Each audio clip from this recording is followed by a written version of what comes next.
You know, when we think about the Ice Age, what pops into your head? Probably something along the lines of cavemen battling saber-toothed tigers, right? Mm-hmm. That's the common picture. But what if that's a massively oversimplified picture?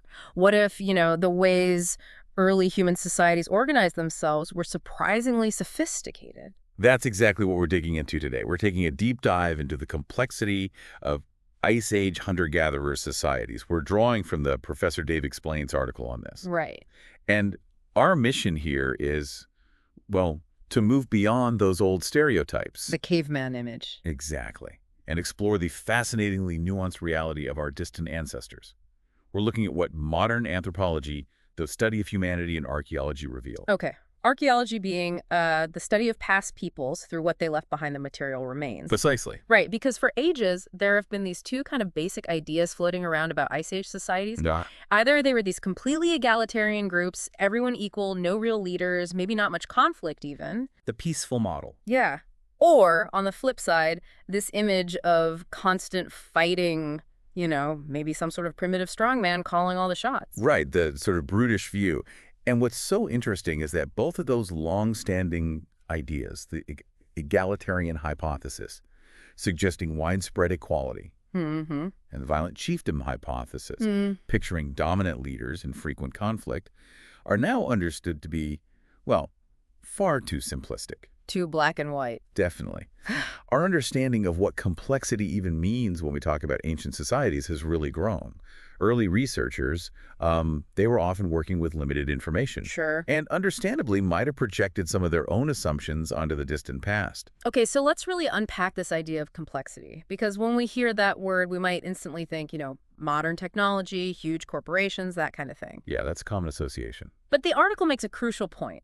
Yeah. This isn't about judging whether one society was better than another, right? Absolutely not.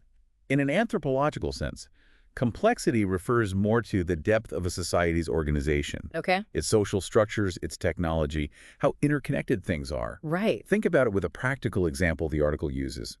Paved stone roads versus simple dirt trails. Uh-huh. Building and maintaining those paved roads demands a whole different level of labor division.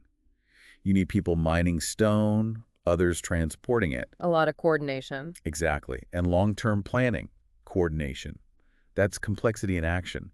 It's about the system itself. So it's about how things are put together, the systems they developed, not necessarily whether they had, fancy gadgets compared to us. Precise. And it's so important to remember, as the article stresses, that more of this kind of organizational complexity doesn't automatically mean a better or happier life for the people in that society. That's a key takeaway. More complex doesn't equal better life. It just means organized differently, perhaps with more specialization or hierarchy. Got it. Now, one of the reasons our initial picture of Ice Age societies was maybe a bit fuzzy is how early anthropologists approached studying hunter-gatherer groups. Right. There was this tendency. They often looked at existing or recent hunter-gatherer societies as direct comparisons, didn't they, to those living tens of thousands of years ago? They did. And looking back, it feels a bit like trying to understand how, say, ancient Rome worked by only studying a small, isolated modern village. Yeah, that doesn't sound quite right. Exactly. The article points out that many of the modern hunter-gatherer groups studied often lived in less desirable environments, places not really suited for farming. Marginal lands. Yes, where they had often been pushed by more dominant agricultural or industrial societies. Ah, okay. So their seemingly simple way of life might have been a result of displacement, disease, the massive impacts of colonization, or even social breakdown. Not necessarily how all hunter-gatherers lived throughout history. Precisely. It wasn't necessarily a true reflection of the full range of possibilities for organizing prehistoric hunter-gatherer societies, especially those in resource-rich environments. Okay, so we can't just look at a few examples from the recent past and assume that's how everyone lived way, way back then. Makes sense. Right. But then the article introduces some really surprising examples, like the Northwest Pacific tribes in the 19th century in the U.S. Tell me about them. Okay, yeah, here's where it gets really interesting. These were societies that, remarkably, didn't rely on agriculture in any significant way. No farming. Very little, if any, intensive farming. Yet they lived in permanent towns. They built impressive monumental architecture, think large wooden structures, totem poles. Wow. They had sophisticated political systems, sometimes with clear hierarchies, and were involved in extensive trade networks up and down the coast, All without farming as the base. all without farming as the primary base. This really challenges the old assumption that agriculture was a necessary step, like a prerequisite for complex societies to emerge. That's huge. It is. They even had power dynamics that fluctuated, suggesting a nuanced social structure. It wasn't rigidly equal, but also maybe not permanently ruled by the same elite families forever. It could shift. Permanent towns without farming. That really makes you think. So the abundance of resources in certain environments must have been a huge factor, like the salmon runs there. Absolutely. The rich resources of the Northwest Pacific, salmon, marine mammals, timber, allowed for a very different kind of societal development. Surplus was possible without farming. All right. And this idea of regional variation is so important. Ice Age societies weren't all the same. Their organization was shaped by their specific environments and the resources they had access to. Which brings us to the archaeological evidence, these incredible discoveries that give us direct glimpses into the lives of people who lived tens of thousands of years ago. The tangible stuff. Yeah. Let's start with this Il Principe burial in Italy. That sounds fascinating. What makes that find so significant? This burial, which dates back roughly 24,000 years deep in the Ice Age, is a powerful piece of evidence. It suggests social differentiation, basically inequality, existed in pre-agricultural societies. Okay, what did they find? A young individual, likely male, was found buried with a really remarkable collection of elaborate items. Hundreds of pierced shells, deer teeth, likely sewn onto garments. Wow. Plus items carved from mammoth ivory, coatings of yellow and red ochre, and a large, beautifully made flint blade. So not your average burial. Definitely not. The sheer amount of effort involved, the rarity and value of these grave goods, it strongly implies that this person held a special status, possibly an inherited status. Like a prince, hence the name Il Principe. Exactly. It suggests maybe a form of nobility, or at least high rank, existed long before farming created big surpluses. It pushes us to reconsider the timeline of social stratification, the development of social levels, suggesting it might not have solely been a result of agricultural surpluses, as was often thought. Okay. Wow. That really challenges the idea of a completely egalitarian ice age, doesn't it? It certainly complicates it. It shows hierarchy was possible. And then there's the poverty point settlement in North America. That sounds equally impressive, but maybe in a different way. It is. Poverty Point, which thrived thousands of years before intensive agriculture became widespread in North America. Yeah. Around 3,500 years ago or so. Okay. It was a vast settlement. We're talking monumental earthen mounds arranged in concentric semicircles. Huge structures. Built out of earth. Yes, massive earthworks. Archaeological findings indicate it could have housed maybe up to 1,000 people, maybe more. 1,000 people without farming. How? Well, not intensive maize farming like later Mississippian cultures. They were hunter-fisher gatherers, but living in an incredibly rich environment, the Mississippi floodplain. They likely managed local plants, fished, hunted. Right.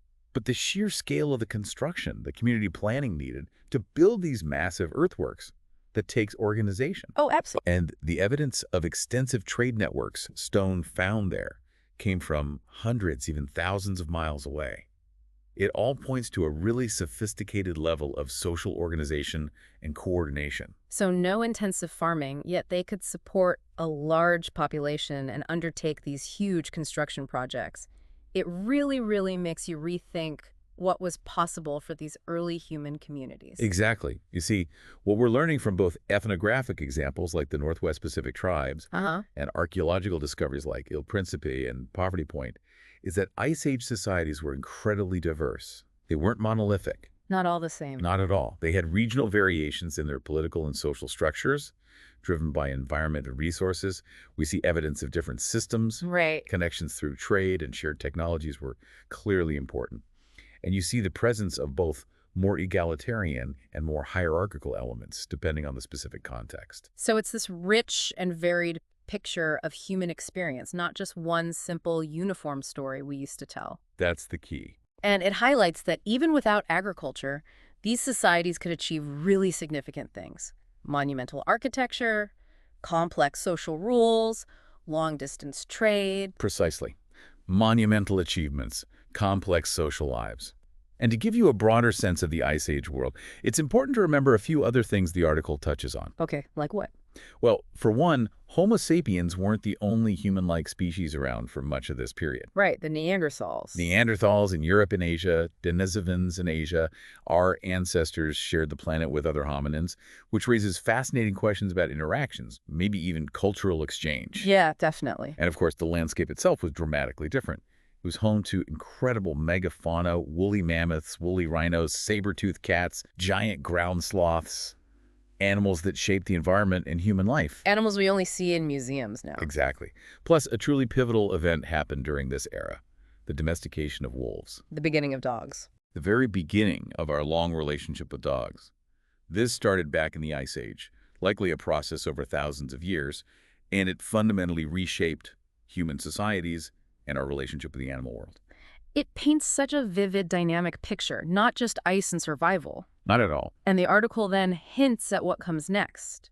The emergence of early cities around 6,000 years ago, places like Mesopotamia. Right, the shift towards urbanism. That sounds like a whole other deep dive waiting to happen. And it certainly does, and it builds directly on this understanding that even before the rise of agriculture really took hold globally, and way before cities, human societies are already incredibly dynamic and capable of complexity. So the key takeaway for you, listening, is that the Ice Age was far more than just about survival in a frozen world. It wasn't simple. Not simple at all. It was a period of incredible diversity in how societies were organized. Right, with impressive achievements by hunter-gatherer groups. A far cry from those simplistic images we often have. Absolutely. And it raises a really interesting question, maybe something for you to ponder. Okay. How might this understanding of the complexity and diversity of our distant past change how we think about human potential today? Or the different ways we can organize societies now? Like maybe the way we live now isn't the only advanced way. Perhaps.